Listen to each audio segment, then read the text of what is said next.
तो आज हम महाभारत की एक बहुत ही दिलचस्प कहानी पर बात करेंगे। एक ऐसी कहानी जो भक्ति की असली ताकत दिखाती है। जी हाँ, बिल्कुल।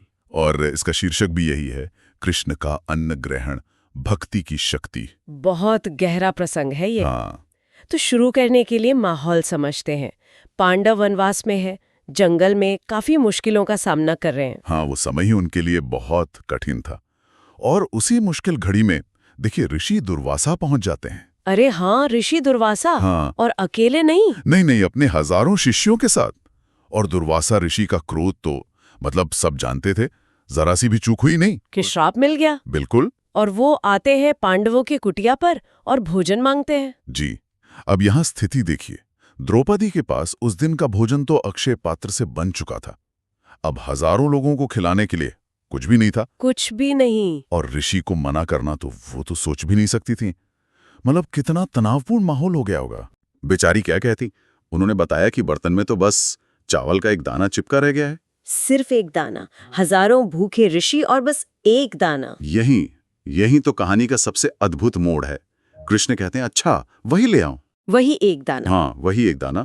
वो उसे लेते हैं और पूरी श्रद्धा से, पूरी संतुष्टि के साथ उसे ग्रहण कर लेते हैं, जैसे कोई बहुत बड़ी भेंट हो।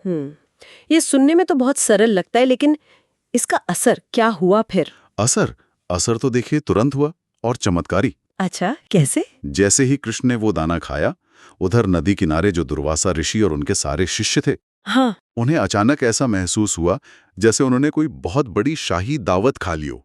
पेट एकदम भर गया। क्या कह रहे हैं? बिना खाए? हाँ, बिल्कुल। पेट ऐसा भरा कि डकारें आने लगी। वो सब पूरी तरह तृप्त हो गए। अविश्वसनीय। और फिर उन्हें शर्मिंदगी महसूस हुई कि पेट तो भर गया है, अब पांडवों के पास जाकर भोजन कैसे मांगे। हाँ, ये तो अजीब स्थिति हो गई उनके लिए। बिल्कुल। तो वो बिना पांडवों से मिले ही चुपचाप वहां से चले गए। और पांडव एक बहुत बड़े संकट से बच गए। वाह। बच गए।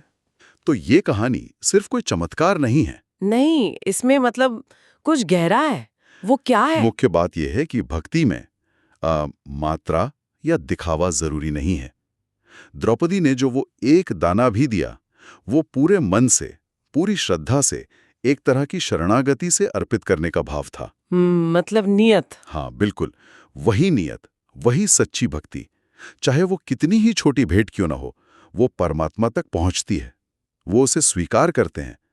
ये असल में उस विश्वास और प्रेम की बात है। और ये भी कि कृष्ण जरूरत के समय अपने भक्तों के साथ खड़े रहते हैं, उनकी रक्षा करते हैं, चाहे हालात कितने भी नामुमकिन लगें। बिल्कुल सही। और यहीं से एक और सोचने वाली बात निकलती है। क्या? कि क्या ये कहानी ये दिखाती है कि आध्यात्मिक स्तर पर किसी काम के पीछे का जो भाव है, जो नियत है, वो शायद उस काम के भौतिक रूप से भी ज्यादा महत्वपूर्ण है। ये तो बहुत गहरा सवाल है। हाँ, कि परमात्मा के लिए संतुष्टि का मतलब शायद पेट भरना नहीं, बल्कि भक्त के उस सच्चे भाव को स्वीकार करना है। सही कहा आपने।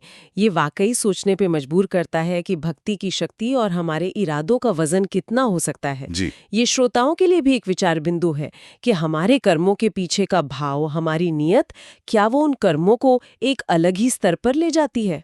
और ईश्वर के साथ हमारे रिश्ते में सच्ची भेंट क्या है? कोई वस्तु या फिर हमारा विश्वास?